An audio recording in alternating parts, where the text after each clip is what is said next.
Marche traditionnelle, bonjour à vous, asseyez-vous. Et bien sûr, on va parler de la guerre en Ukraine, Paul.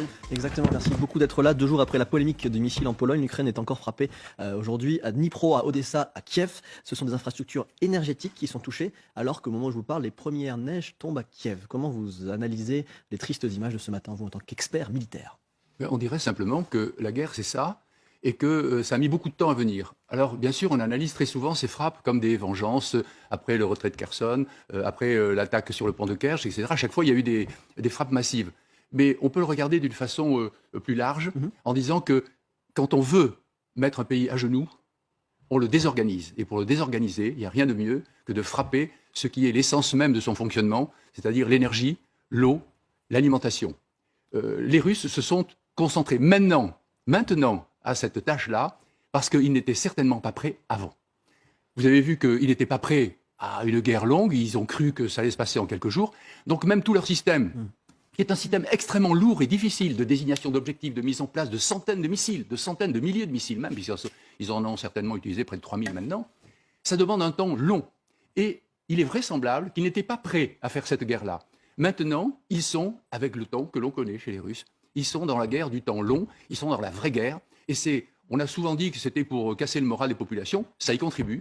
Ils sont à genoux, le but c'est de les mettre à genoux, ça marche? Le but c'est de désorganiser un pays qui essaie de s'organiser, qui doit transporter sur des élongations très longues le matériel qui lui aurait fourni par les Occidentaux.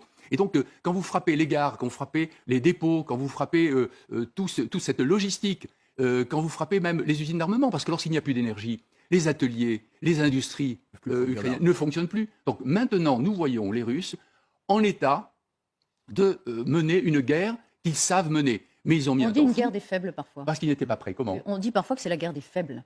Quand on frappe, non pas Non. à l'aveugle, mais des infrastructures civiles. Quand on frappe donc des Oui. civils. Mais ce qu'ils voient, eux, c'est pas que ce soit civil, et je les excuse pas, mais la vraie guerre, c'est de désorganiser toute la production d'énergie, la distribution d'énergie, même par le cyber. Est-ce qu'ils ont, et ça c'est très étonnant, qu'ils n'aient pas attaqué, mais ils l'ont peut-être fait. Ne leur donnez pas des idées, Ils amiral. l'ont fait. Et Donc je ne pense pas qu'ils m'écoutent véritablement. Ils ont essayé Ils de le doivent faire. certainement écouter LCI, bien évidemment, mais moi Ils peut-être surveillent, pas. oui. Donc vous voyez, pour moi, c'est maintenant que la guerre s'installe.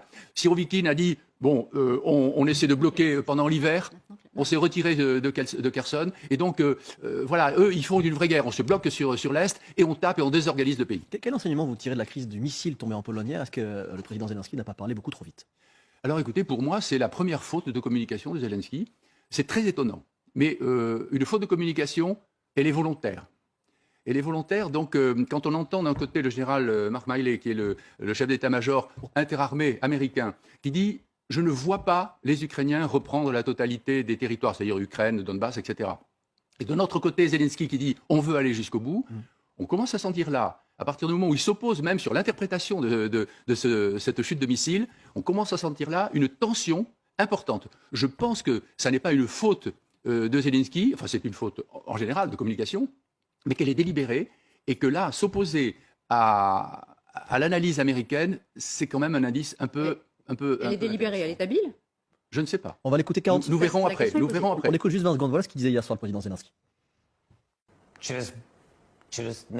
Je n'ai aucun doute que ce missile n'était pas à nous. Je crois que c'était un missile russe, conformément au rapport des militaires. Vous dites que c'est une faute volontaire, c'est ça? Écoutez, je pose la question parce qu'il ne nous a pas habitués à ce type de communication qui va à l'encontre de ce que disent les Occidentaux. Au contraire, il essayait de les entraîner plus loin, mais toujours dans le même sens. Et là, il s'affronte à eux, en quelque sorte, C'est dans ça, il y a une l'interprétation. forme de fracture avec les Occidentaux. Les Occidentaux disent non, non, non, non, c'est les Russes. Et lui dit non, non, non. Non, pardon, les Occidentaux disent non, non, ce sont les Ukrainiens. Et les Ukrainiens disent que ce sont les Russes. Pardon, je m'emmêle les missiles. Voilà. Il faut dire que c'est un missile de technologie russe. Donc, ça. effectivement, c'est très difficile quand on dit russe, missile russe. Ah oui, fabriqué par les Russes. Ah, peut-être. Donc, ça devient très compliqué. D'autant que ce missile-là, il a été modifié par les Russes pour qu'il soit anti-sol-sol. Donc, tout le monde commence... Normalement, il est sol-air, et là, il était Alors là, il qui était peut utilisé être comme d'un sol-air usage par les sol-sol. Ukrainiens, Ouais. toujours utilisé comme sol-air par les Ukrainiens. On voit l'image par satellite de l'endroit où ça. Alors maintenant, ça frappe. vous avez raison de le dire par satellite, parce que ce missile-là, c'est un missile balistique. Donc les Occidentaux savent très bien d'où il est parti. C'est ça. Ils Ils ont dit tout de suite que ça ne venait pas de Russie. Ils l'ont suivi. Quasiment tout de suite. Mais bien sûr, ils l'ont Il y a suivi. quelques heures de flottement. Oui. Oui, il y a eu un peu... Où parce le que- monde entier a eu un petit peu peur, quand même, il faut le dire. Non, c'est parce que c'est la procédure. Oui. D'une certaine façon, c'est la déconfliction Et c'est un mot nouveau. Enfin, vous l'avez déjà entendu sur ce plateau, bien sûr. Mais et vous l'avez déjà entendu parce que est venu sur ce plateau il y a quelques mois le colonel qui est chargé de la communication à l'état-major des armées. Et la question lui a été posée, que faites-vous dans ces cas-là? Alors, bien sûr, il n'a jamais parlé d'opération, mais il a dit, nous allons d'abord vérifier tranquillement entre nous. D'abord entre nous, et puis ensuite avec les adversaires. Parce que les liens ne sont jamais interrompus. Les fils téléphoniques continuent. Donc la déconfliction, ça veut dire, on regarde de quoi on dispose. Les Russes ont pu donner des preuves que ça n'était pas eux aux Américains et à l'OTAN. Ils en ont discuté. Ils en ont discuté, et si vous voulez, mais ça montre que le processus a parfaitement fonctionné, que même le G20 a parfaitement fonctionné. Très calme. Enfin, du moins, tous les Occidentaux ont eu, enfin presque tous, une réaction modérée. Bien sûr, on comprend très bien la réaction, en particulier polonaise, parce que c'est sur leur terrain, c'est sur leur pays que ça tombe, sur leur territoire. Vous avez été aide de camp du président Mitterrand. Qu'est-ce que vous conseilleriez aujourd'hui si vous étiez encore aide de camp au président Macron? Ça ne me donne strictement aucune légitimité pour conseiller qui que ce soit. Un aide de camp ne le conseille pas, un aide de camp aide, et il est discret. Donc ça conseille, mais pas à la télévision. Je ne permettrai certainement pas de donner un conseil au président de la République. Nous pouvons les exprimer, nous, en tant qu'officiers à la retraite et surtout président d'une association importante. Nous pouvons poser des questions, nous pouvons demander à tous les partis politiques, d'ailleurs, c'est ce que nous avons commencé à faire, et nous aurons des réponses, et ces réponses-là, nous les donnerons à nos adhérents. Un canon César français a été touché par un drone russe. A priori, c'est une première. Oui. Qu'est-ce que ça veut dire d'après vous? Ça sous-entend, enfin, c'est une attaque éventuelle des Russes contre nous, la France, ou pas du tout? Comment vous analysez ça? Non, du tout. Rien à voir. C'est une attaque opérationnelle, normale. Qu'un canon César soit atteint, ça veut dire qu'il était soit pas bien protégé, soit que les Russes ont fait des progrès dans les détections avec les munitions rôdeuses, avec les drones qui repèrent les engins. Donc ça paraît assez normal. Bien sûr, ça nous fait mal quelque part parce que c'est un canon français et que nous y avons une espèce d'affectivité. Nous sommes tellement autour de ces quelques Césars que nous avons pu donner à l'Ukraine, j'ai bien dit quelques. À côté de ça, n'oublions pas qu'il y en reste quand même un certain nombre qui sont très efficaces et qu'il y a tous les howitzers américains qui sont très nombreux. Et quoi, les howitzers, les canons jusqu'à 80 km. Oui, tout à fait.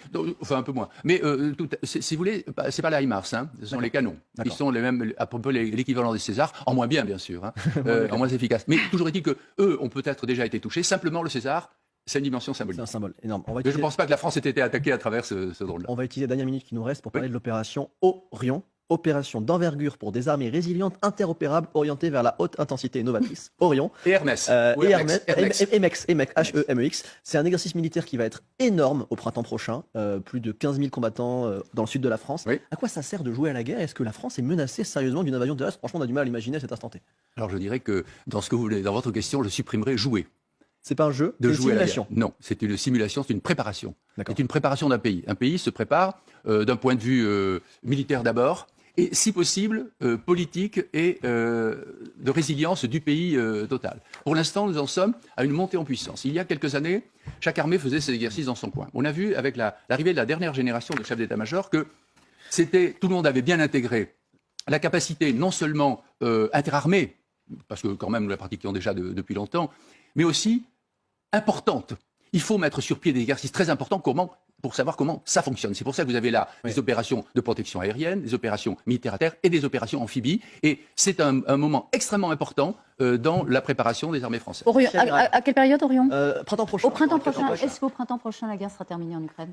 Non, madame. Merci, Amiral Olagaray, d'avoir été notre invité ce matin sur LCI. À très vite, on l'espère dans un instant. Pourquoi les plus compétents ne sont pas ceux qui réussissent le mieux au boulot? Ou pourquoi ceux qui sont les moins compétents réussissent au boulot? C'est une autre façon de le dire. Peut-être pas dans l'armée, mais je pense que ça... Sinon, ça dit beaucoup de choses. Non, je ne ferai pas de particularité. Mais je pense que ça parle assez à beaucoup de monde. Dans un instant avec Pavla Purin et les chroniqueurs.